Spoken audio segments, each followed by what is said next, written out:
Chapter 15. The Advancing Man. What I have said in the last chapter applies as well to the professional man and the wage earner as to the man who is engaged in mercantile business. No matter whether you are a physician, a teacher, or a clergyman, if you can give increase of life to others and make them sensible of the fact, they will be attracted to you and you will get rich. The physician who holds the vision of himself as a great and successful healer, and who works toward the complete realization of that vision with faith and purpose, as described in the former chapters, will come into such close touch with the source of life that he will be phenomenally successful. Patients will come to him in throngs. No one has a greater opportunity to carry into effect the teaching of this book than the practitioner of medicine. It does not matter to which of the various schools he may belong, for the principle of healing is common to all of them, and may be reached by all alike. The advancing man in medicine, who holds to a clear mental image of himself as successful, and who obeys the laws of faith, purpose, and gratitude, will cure every curable case he undertakes, no matter what remedies he may use. In the field of religion, the world cries out for the clergyman who can teach his hearers the true science of abundant life. He who masters the details of the science of getting rich, together with allied sciences of being well, of being great, and of winning love, and who teaches these details from the pulpit, will never lack for a congregation. This is the gospel that the world needs.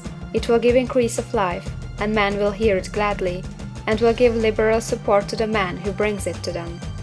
What is now needed is the demonstration of science of life from the pulpit.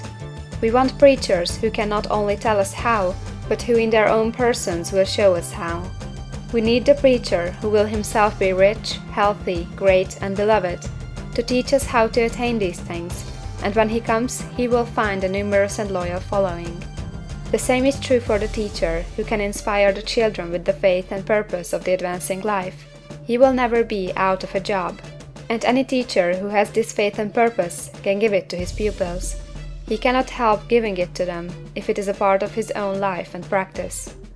What is true of the teacher, preacher, and physician is true of the lawyer, dentist, real estate man, insurance agent, of everybody. The combined mental and personal action I have described is infallible. It cannot fail.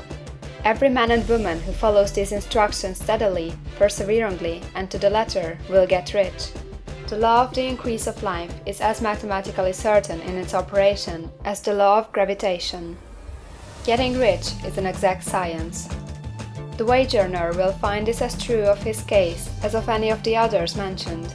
Do not feel that you have no chance to get rich because you are working where there is no visible opportunity for advancement, where wages are small and the cost of living high. Form your clear mental vision of what you want and begin to act with faith and purpose. Do all the work you can do every day, and do each piece of work in a perfectly successful manner. Put the power of success and the purpose to get rich into everything that you do.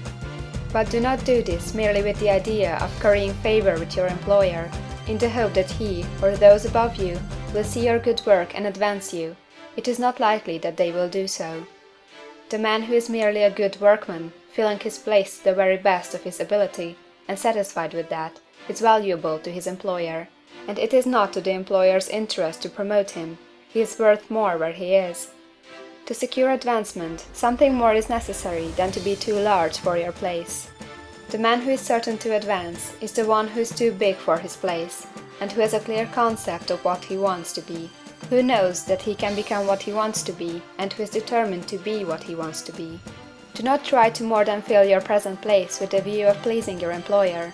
Do it with the idea of advancing yourself. Hold the faith and purpose of increase during work hours, after work hours, and before work hours. Hold it in such a way that every person who comes in contact with you, whether foreman, fellow workman, or social acquaintance, will feel the power of purpose radiating from you, so that everyone will get the sense of advancement and increase from you. Men will be attracted to you, and if there is no possibility for advancement in your present job, you will very soon see an opportunity to take another job. There is a power which never fails to present opportunity to the advancing man who is moving in obedience to law. God cannot help helping you if you act in a certain way. He must do so in order to help himself. There is nothing in your circumstances or the industrial situation that can keep you down. If you cannot get rich working for the Steel Trust, you can get rich on a 10-acre farm. And if you begin to move in a certain way, you will certainly escape from the clutches of the Steel Trust and get onto the farm or wherever else you wish to be. If a few thousands of its employees would enter upon the certain way, the Steel Trust would soon be in a bad plight. It would have to give its working men more opportunity or to go out of business.